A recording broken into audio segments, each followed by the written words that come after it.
guys, welcome to Ace Your Health podcast. My name is Dr. Choksy here at Ace Integrative Health in Mason, Ohio.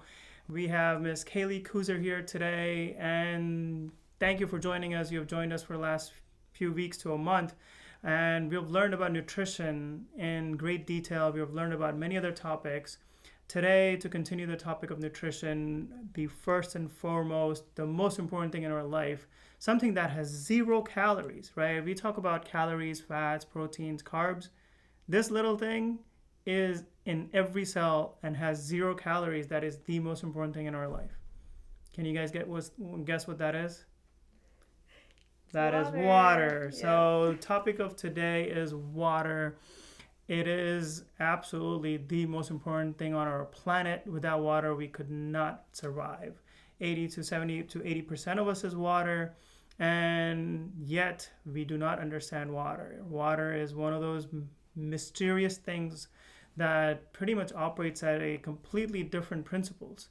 Everything about water is opposite compared to any other metal on this planet. But let's ask what she thinks about water, and let's go a little bit deep into, what water is, where it comes from, how it gets to us, what can we do with it, and what else do we need to think about water? Like, why do I need to water? Water is everywhere. 70% of the entire planet is water. Why do I have to worry about water? Well, that's the question of today. So thank you for joining us, Kaylee. It's good to be here. Yeah. So what do you think about water? So water is really basic and simple, but it's also really, I don't want to say complicated, but there's a lot more to it than we think about. So like you said before, our bodies are about 70% water as an adult. It's a little bit more actually as a baby too. But when our bodies start to fall below 65% water, degeneration starts to occur.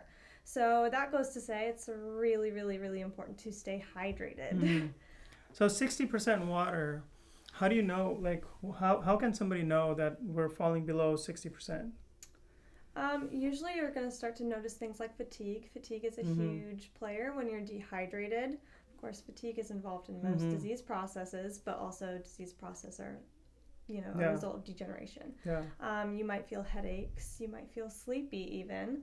A lot of people feel hungry when they're actually just dehydrated. So those are some easy ways that you can tell. So that's really interesting. We talked about in our last few episodes that we need energy.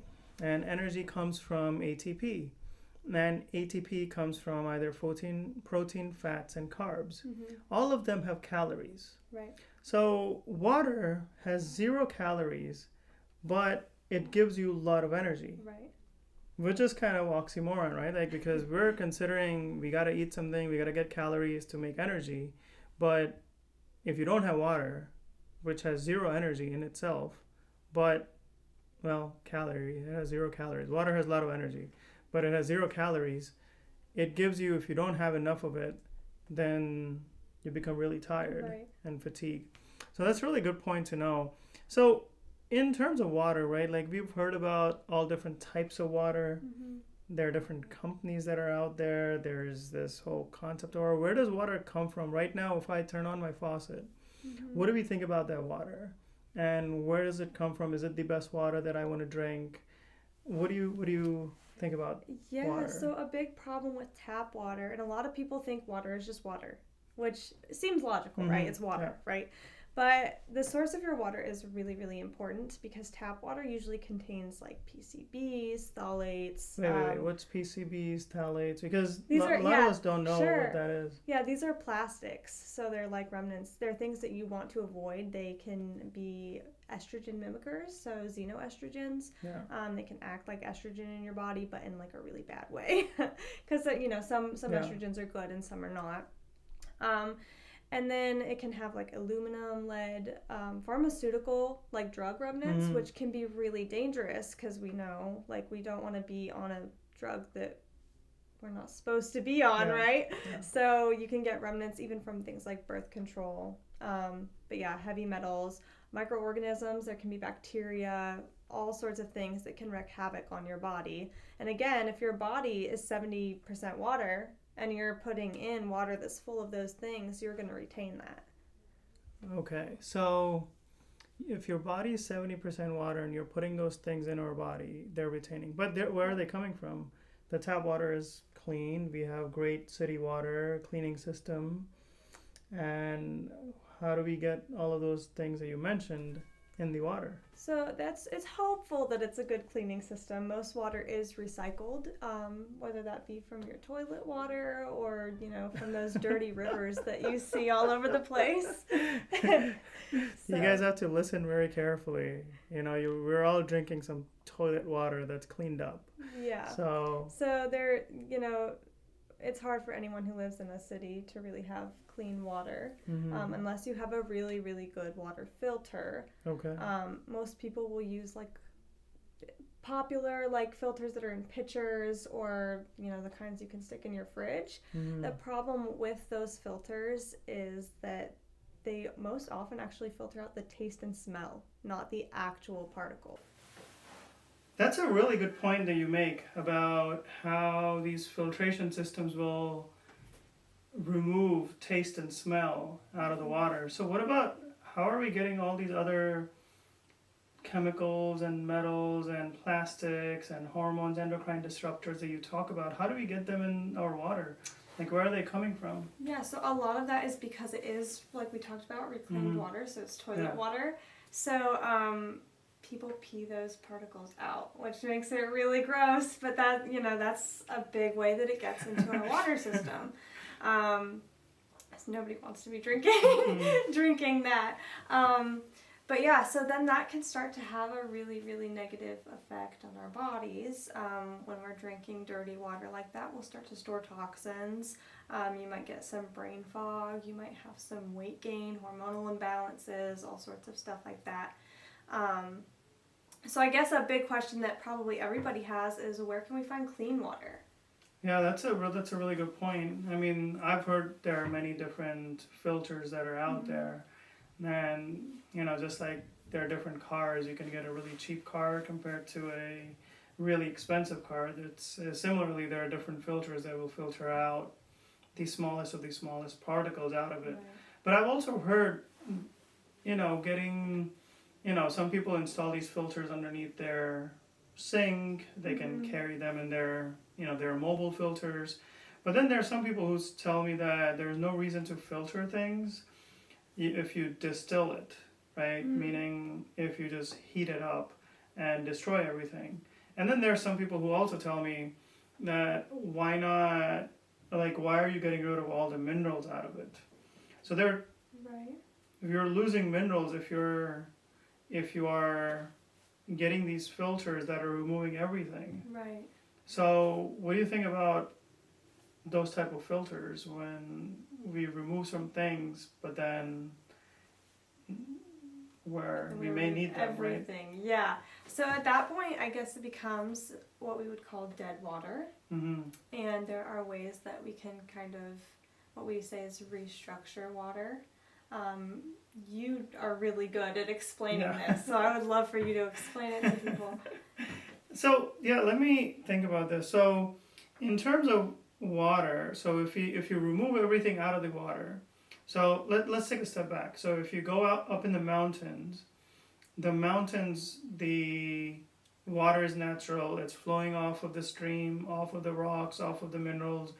All these things are flowing in the water, and you're drinking this water right off the stream that's coming down, and you're drinking it.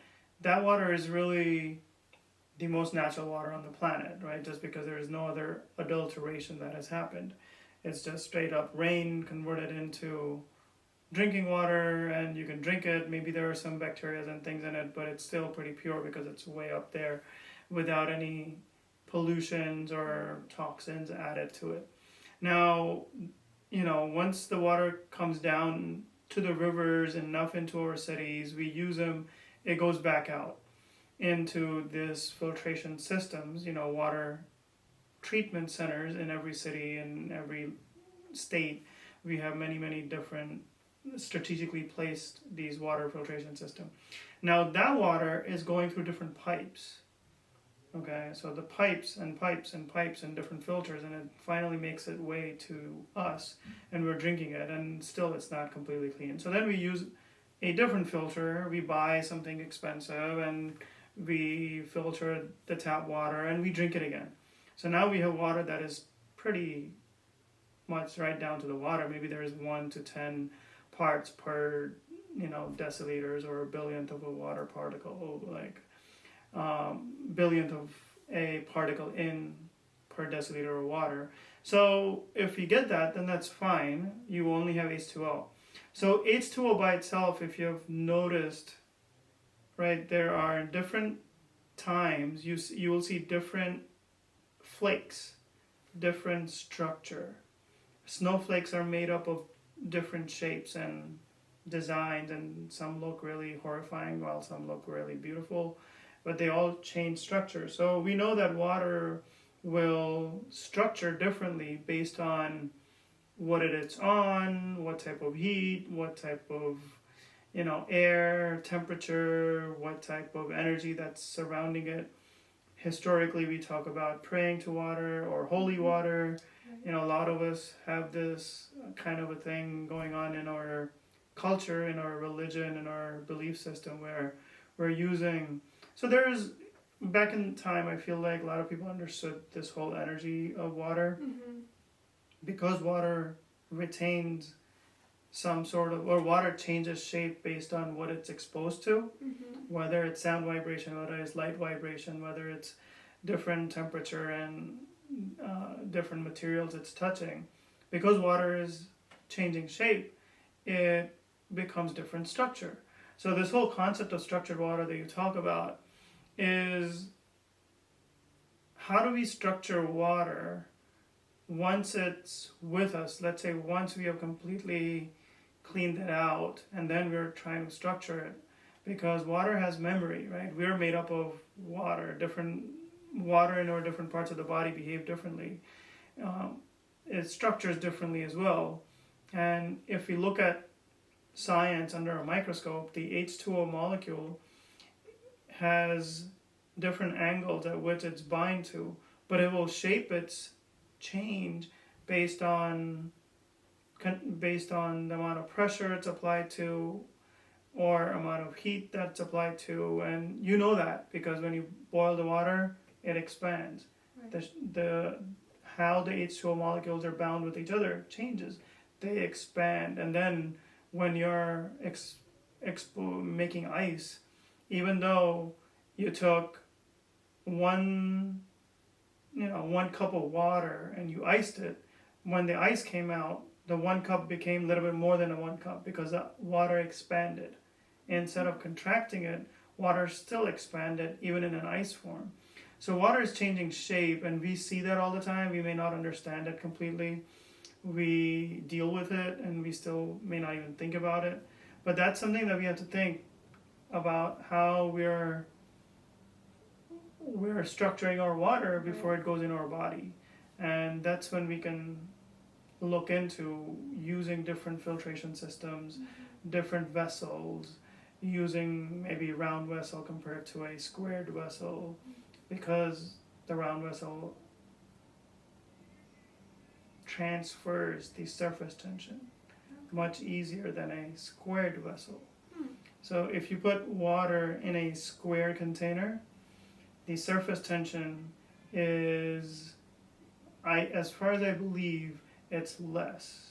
Okay. I think. But then if you do it in a round container, the surface tension is, I think, more. Maybe it might be the other way around, don't quote me on it, but it definitely changes.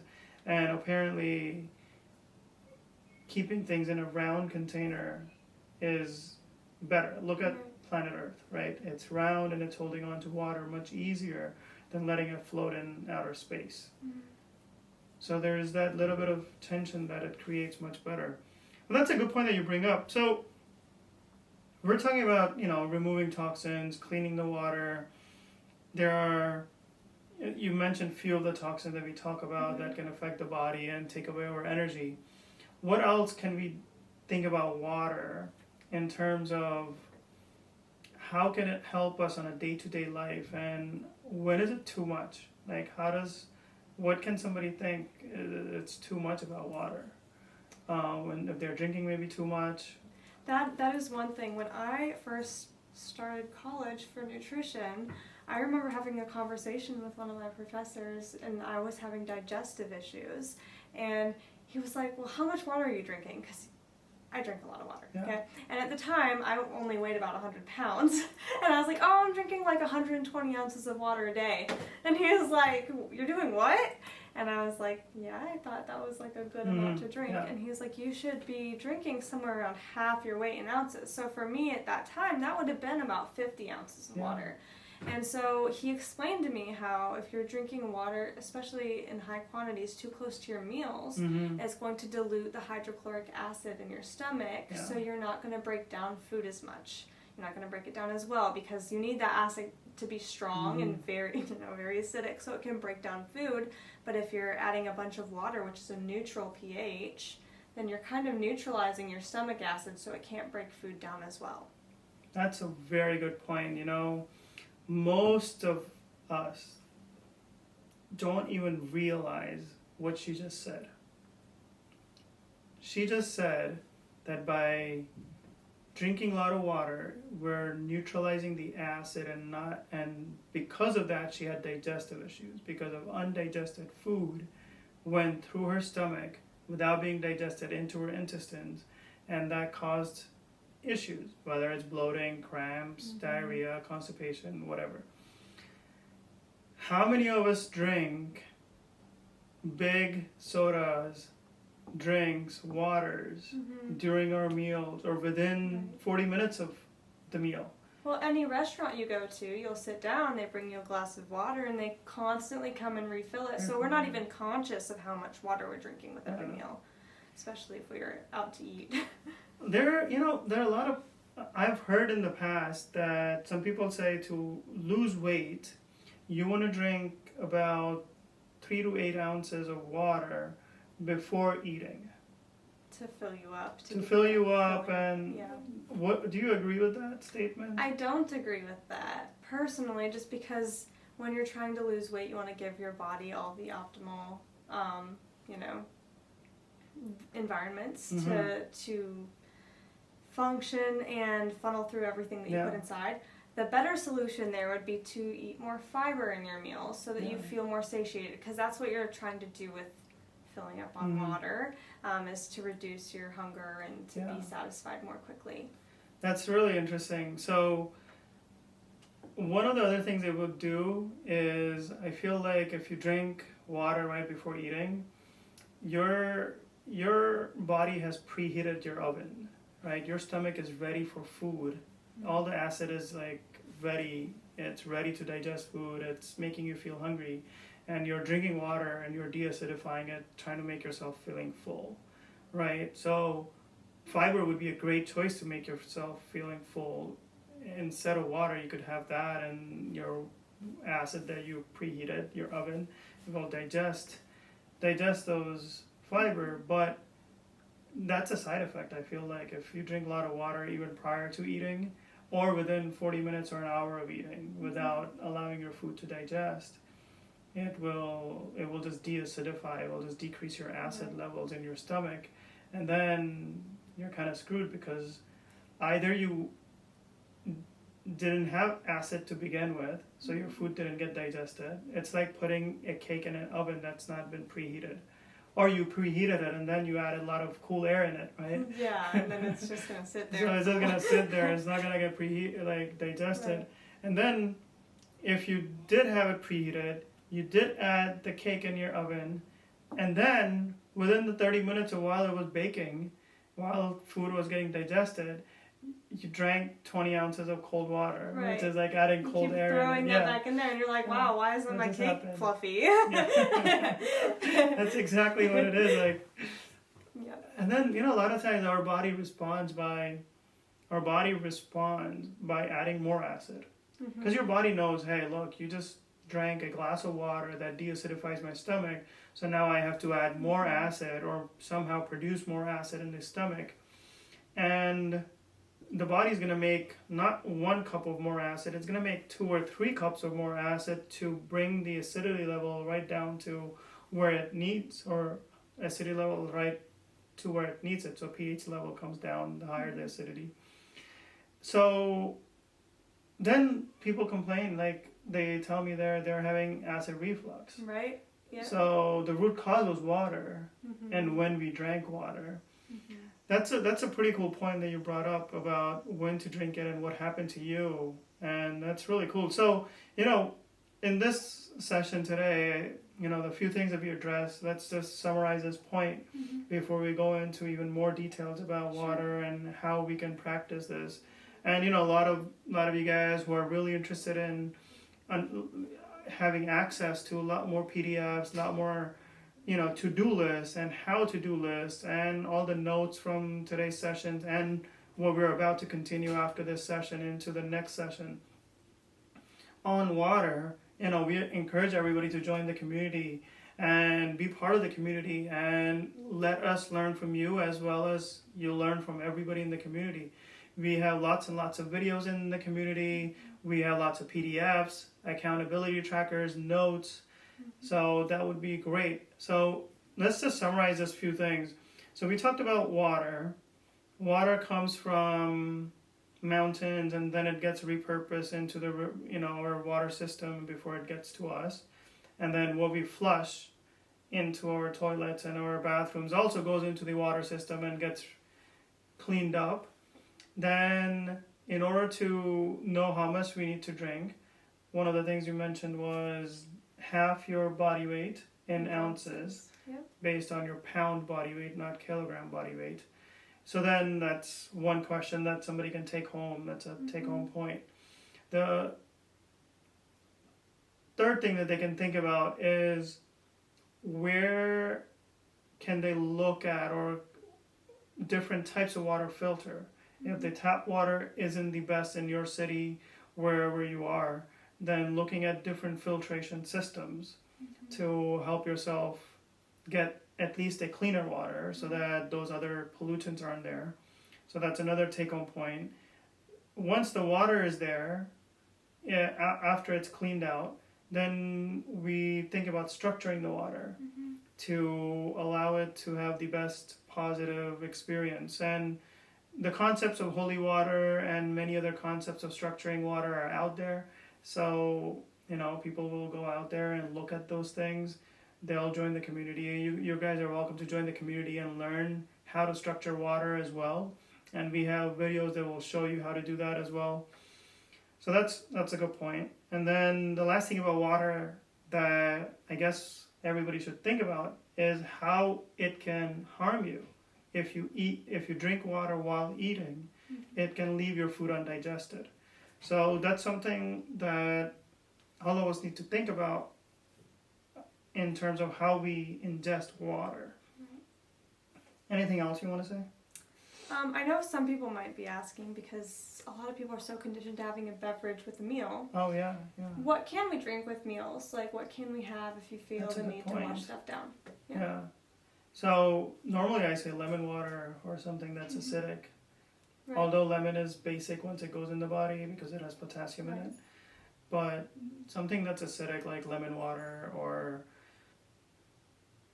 citrusy things, you can add cinnamon or make a little tea. Right. Like there are many different types of teas. And even having hot water goes a long distance. Yeah. Hot water with a little bit of lemon or a small bit of hot tea. Yeah. I say 6 ounces or less usually. Yeah. And that way you have something to sip on if you feel like you need to wash something down, but you're not having enough to really dilute. That's absolutely right. That's another topic that we can go into, and we'll teach you about all of these things in the community.